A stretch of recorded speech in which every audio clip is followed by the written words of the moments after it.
एक कुत्ता जो कि 1 मिनट में 27 से 28 सांसें लेता है वो 10 से 12 साल तक जीता है। वहीं पर एक इंसान 1 मिनट में 14 से 15 सांस लेता है और वो 80 से 100 साल तक जीता है।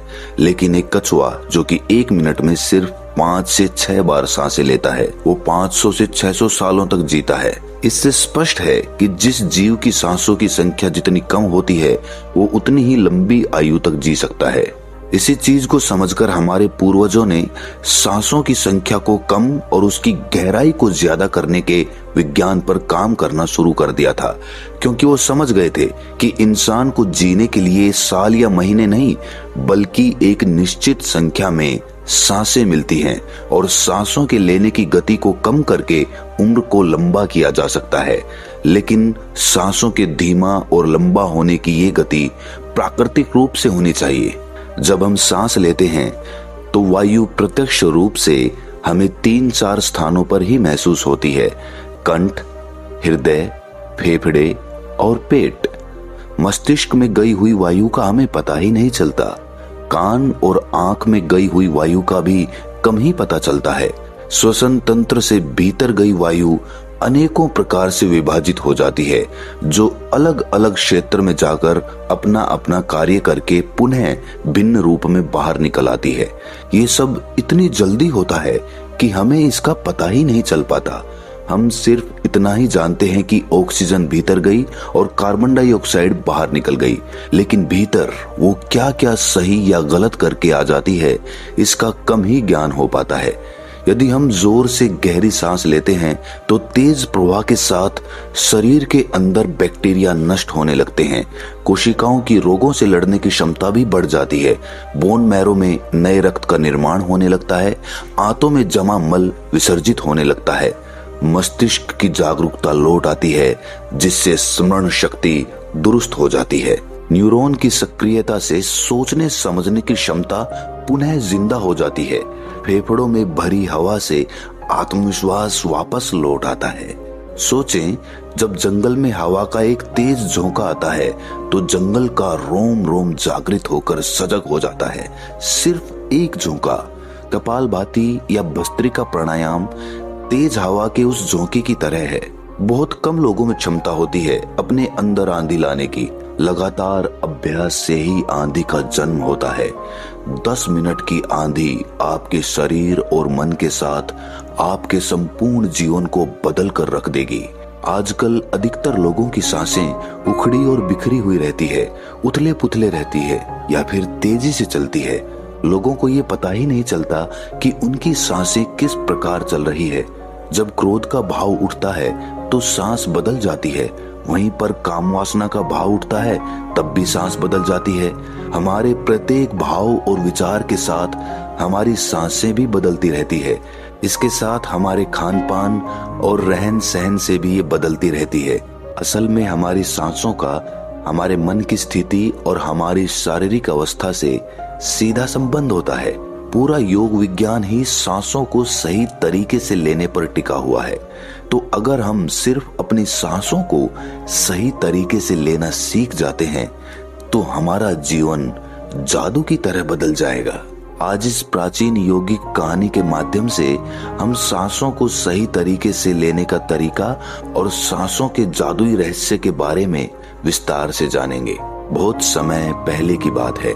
एक ऋषि अपने आश्रम में छात्रों को योग, ध्यान और प्राणायाम की शिक्षाएं दिया करते थे। ऋषि खुद भी एक योगी थे। उन्होंने अपने कई वर्ष हिमालय की गुफा में साधना करते हुए बिताए थे, जहां पर उन्होंने बहुत से सूक्ष्म मानवीय आयामों को गहराई से समझा था और अब वो अपने इसी अनुभव और ज्ञान को शिष्यों के माध्यम से जन समूह तक पहुंचाना चाहते थे।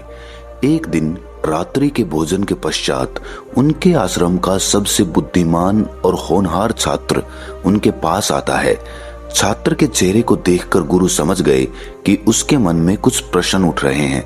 गुरु के नजदीक पहुंचते ही छात्र ने उन्हें प्रणाम किया और कहा, गुरुदेव, मैं आपसे कुछ प्रश्न पूछना चाहता हूं। गुरु ने मुस्कुराते हुए कहा, मुझे मालूम है, ये तो मैं तुम्हारे चेहरे को देखकर ही समझ गया था। पूछो, क्या प्रश्न है तुम्हारे? छात्र ने कहा, आप अक्सर कहते हैं कि योग, ध्यान और प्राणायाम का मूल आधार हमारी सांसें होती हैं और अपनी सांसों पर नियंत्रण पाते ही हम अपने मन और विचारों पर नियंत्रण पा लेते हैं। तो आज मैं आपसे सांसों के रहस्य और उसके योगिक विज्ञान के बारे में विस्तार से जानने आया हूँ। ये सुनकर गुरु ने एक हल्की मुस्कान दी और फिर कहना शुरू किया, जैसा हमारा मन होता है हमारी सांसों की गति भी वैसी ही हो जाती है, या फिर जैसी हमारी सांसें होंगी वैसी ही हमारी मनोदशा हो जाएगी। यानी हमारी सांसों से सब कुछ जुड़ा हुआ है। जो हमारे भीतर घटता है वो भी और जो हमारे बाहर घटता है वो भी। हमारे जीवन में घटने वाली हर एक घटना हमारी सांसों से गहरा संबंध रखती है। मतलब कि अपनी सांसों की गति पर नियंत्रण करके अपने मन और विचारों पर नियंत्रण कर सकते हैं। अगर तुम किसी सच्चे योगी या साधक को ध्यान से देखो तो तुम्हें उसके चेहरे पर एक गजब का ठहराव दिखेगा। एक सच्चा योगी बुरी से बुरी परिस्थिति में भी खुद को स्थिर और शांत रख सकता है। एक योगी अपनी भावनाओं को नहीं दबाता, बल्कि वो अपनी सांसों पर नियंत्रण हासिल करता है और सांसों को नियंत्रित करते ही वो अपने मन पर नियंत्रण पा लेता है। और जिस आदमी का मन उसके नियंत्रण में हो उसके पास उसकी सभी समस्याओं का समाधान है। गुरु ने छात्र की तरफ इशारा करते हुए कहा, तुमने कुछ योगियों के बारे में सुना होगा कि वो 150, 200 या फिर 300 सालों तक भी जी जाते हैं। तो आखिर वो इतने लंबे समय तक खुद को जीवित कैसे रख पाते हैं? असल में उनका नियंत्रण अपनी सांसों पर होता है, जिसे प्राण ऊर्जा भी कहते हैं। प्राण ऊर्जा हमारे चारों तरफ है। इसे कितनी मात्रा में लेना और छोड़ना है ये एक योगी अच्छी तरह से जानता है और वो इस काम पर बहुत हद तक महारत हासिल कर लेता है। इसीलिए वो इस प्राण ऊर्जा का उपयोग अपनी जरूरत के हिसाब से कर सकता है और खुद को दीर्घायु बना सकता है। अगर तुम अपने शरीर को स्वस्थ रखना चाहते हो, सामान्य से अधिक क्षमता चाहते हो, तेज बुद्धि चाहते हो, तो तुम्हें अपनी सांसों को समझना होगा, उन्हें नियंत्रित करना होगा। और उन्हें नियंत्रित करते ही तुम्हारे जीवन में सब कुछ व्यवस्थित हो जाएगा। असल में डर, चिंता और परेशानी जैसी कोई चीज होती नहीं है। ये सिर्फ हमारे मन और भावनाओं की उपज है और हमारे मन व भावनाओं को केवल एक ही चीज नियंत्रित कर सकती है और वो है हमारी सांसें। हमारे अंदर का क्रोध, चिंता, जलन, अहंकार, बदला लेने की भावना, ये सब कुछ हमारी सांसों के हिसाब से चलता है। अगर हमारी सांसों पर हमारा नियंत्रण है तो ये सभी विकार हमारे नियंत्रण में हो जाते हैं। सांस हमारे शरीर और हमारे मन के बीच पुल का काम करती है। अगर हमें अपने मन तक पहुंचना है, उसके विकारों को समझकर उनको दूर करना है, तो हमें अपने सांसों के पुल पर चलना होगा। हमें अपने सांसों के जरिए अपने मन तक पहुंचना होगा और यही एकमात्र रास्ता है अपने मन को समझने का।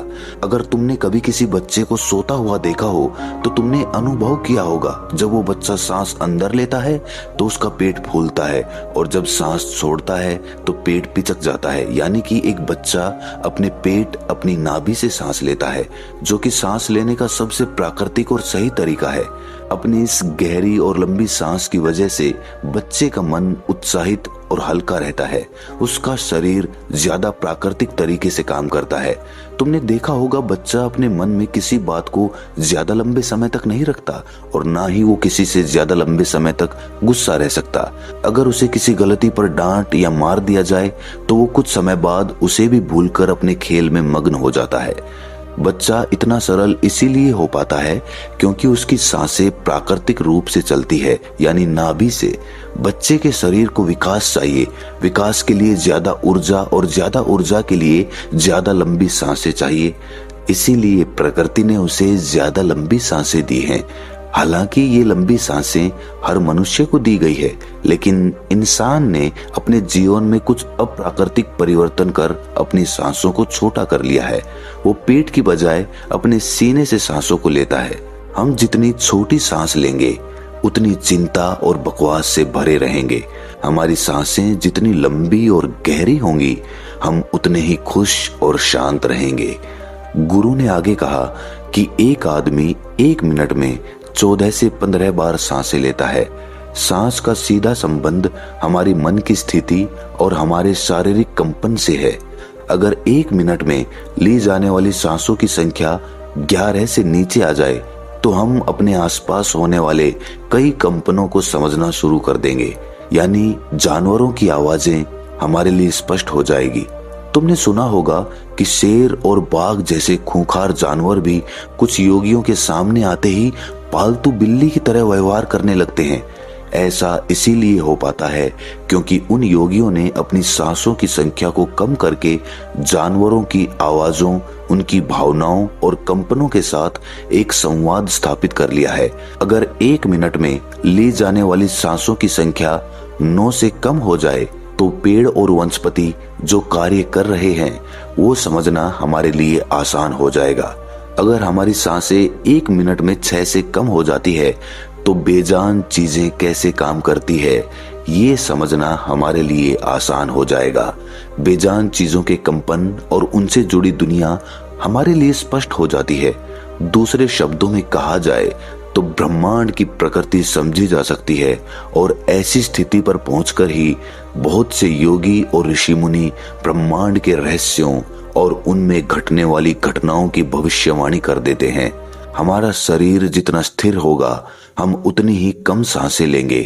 अगर हम अपने पूरे शरीर को स्थिरता के एक निश्चित स्तर पर ले जाएं और बहुत तेज सांस ना लें तो हमारा बोध बढ़ता चला जाता है। दोस्तों, योग विज्ञान के अनुसार एक साधक अपनी सांसों पर नियंत्रण करके ऐसी बहुत सी चीजें कर सकता है जो साधारण इंसान के जीवन से परे है।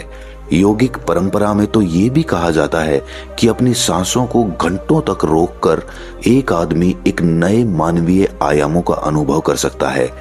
ऐसी बहुत सी बीमारियां जो जानलेवा हो सकती हैं या जिनका कोई इलाज नहीं है, उन्हें केवल अपने मन और दिमाग पर नियंत्रण रखकर ठीक किया जा सकता है। अपनी सांसों पर नियंत्रण करके व्यक्ति एक ऐसी मानसिक स्थिति तक पहुंच सकता है जहां जीवन में आने वाले उतार चढ़ाव उसे परेशान नहीं कर सकेंगे। कुछ लोगों को ये सब बातें कहानी लग सकती है क्योंकि आमतौर पर लोग ऐसा नहीं करते हैं और कोई भी चीज जिस पर उन्हें यकीन नहीं होता उसे अंधविश्वास कहकर नकार दिया जाता है। लेकिन पुरानी योगिक परंपराओं का पालन करने वाले लोग ऐसी बातों का दावा करते हैं। उन्हीं लोगों में से एक है स्वामी रामा। स्वामी रामा हिमालय की गुफाओं में रहा करते थे। उन्होंने बचपन से ही योग की प्रणालियों का अभ्यास शुरू कर दिया था। 1970 में स्वामी रामा एक अमेरिकन रिसर्च लेबोरेटरी में गए। अपनी सांसों पर नियंत्रण करके उन्होंने अपने दिमाग और मन पर कि वो जब चाहें, जितने समय के लिए चाहें, अपनी सांस, ब्रेन वेव्स, हृदय की धड़कन और शरीर में बहने वाले खून को रोक देते थे। लेबोरेटरी में मौजूद डॉक्टर्स ने स्वामी रामा के शरीर पर रिसर्च की और उन्हें मृत घोषित कर दिया। लेकिन इस अवस्था में भी स्वामी रामा सब कुछ महसूस कर सकते थे। ये देखकर वहां मौजूद रिसर्चर्स की टीम दंग रह गई थी। साथ ही स्वामी रामा अपने शरीर में अपनी मर्जी से ट्यूमर की ग्रोथ को घटा और बढ़ा भी सकते थे। रिसर्चर्स की जिस टीम को हिमालयन योगियों के सारे दावे अंधविश्वास और पाखंड से भरे लगते थे, वो अचानक से उन्हें इनर साइंस प्रतीत होने लगे थे, एक भीतरी विज्ञान जो साधारण मनुष्य की कल्पना से भी परे है। सांसों को ध्यान पूर्वक लेना ये एक प्राचीन योगिक टेक्निक है।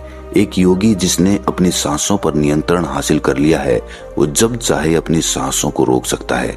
स्वामी रामा के अनुसार अगर आप अपनी सांसों को समझ गए तो आपके शरीर में होने वाली वो बीमारियां जिनका इलाज आज मेडिकल साइंस के पास भी नहीं है, सांसों के माध्यम से उन्हें भी ठीक किया जा सकता है।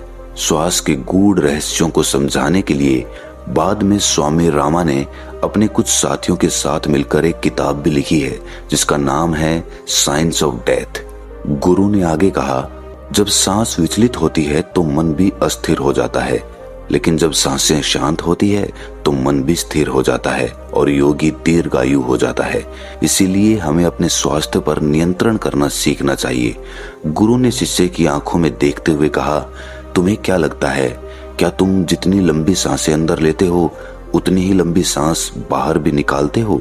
नहीं, सामान्य स्थिति में हम जो सांस अंदर लेते हैं उसकी लंबाई 10 अंगुल होती है और सांस बाहर निकालते समय इसकी लंबाई 12 अंगुल हो जाती है। यहाँ 1 अंगुल का मतलब 1 अंगुली मोटाई से है। हमारी रोजमर्रा की जिंदगी में कुछ काम ऐसे होते हैं जिन्हें करते समय जितनी लंबी सांस अंदर जाती है उससे कई गुना ज्यादा लंबी सांस बाहर निकल जाती है। भोजन करते समय बाहर निकलने वाली सांस की लंबाई 16 से 17 अंगुल होती है।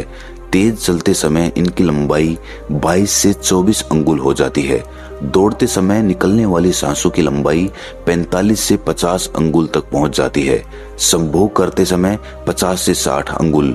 सोते समय नींद में बाहर निकलने वाली सांसों की लंबाई 60 से 70 अंगुल तक पहुंच जाती है। इसीलिए हमारे शास्त्रों में काम और क्रोध पर नियंत्रण रखने की बात कही गई है, क्योंकि ये हमारी प्राण शक्ति को क्षीण कर देती है। श्वास को इंसान की प्राण शक्ति भी कहा जाता है। जब एक 200 वर्षीय व्यक्ति से उसकी लंबी उम्र का राज पूछा गया तो उसने 2 ही चीजें बताई। पहला, नाभि तक भरकर पूरी सांस ले, और दूसरा, रीढ़ की हड्डी को हमेशा सीधा रखें। साधारण सी लगने वाली ये दोनों बातें योग और प्राणायाम की दृष्टि से बहुत महत्वपूर्ण हैं। असल में शरीर के अंदर जाने वाली सांस की लंबाई कम और बाहर निकलने वाली सांस की लंबाई ज्यादा होती है। यदि किसी तरीके से बाहर निकलने वाली प्राण वायु की लंबाई को कम कर दिया जाए तो लंबी उम्र को प्राप्त किया जा सकता है। स्वर शास्त्र के अनुसार यदि बाहर निकलने वाली प्राण वायु की लंबाई 1 अंगुल कम हो जाए तो व्यक्ति निष्काम हो जाता है, यानी उसके अंदर काम वासना खत्म होने लगती है। 2 अंगुल कम होने से आनंद की प्राप्ति होती है। 3 अंगुल कम होने से लेखन शक्ति बढ़ती है। 4 अंगुल कम होने से वाक सिद्धि प्राप्त हो जाती है। 5 अंगुल कम होने से आदमी को दूर दृष्टि प्राप्त होती है। 6 से 7 अंगुल कम होने से साधक के अंदर अति तीव्र गति से चलने की शक्ति आ जाती है। वो कुछ ही पलों में एक स्थान से दूसरे स्थान पर पहुंच सकता है। 8 अंगुल कम होने से साधक को 8 सिद्धियां प्राप्त हो जाती हैं। पवन पुत्र हनुमान को 8 सिद्धि नवनीत के दाता इसीलिए कहा जाता है क्योंकि उन्होंने 8 सिद्धियों को प्राप्त कर रखा है। ये 8 सिद्धियां हर इंसान में होती है, बस जरूरत है तो इन्हें जागृत करने की।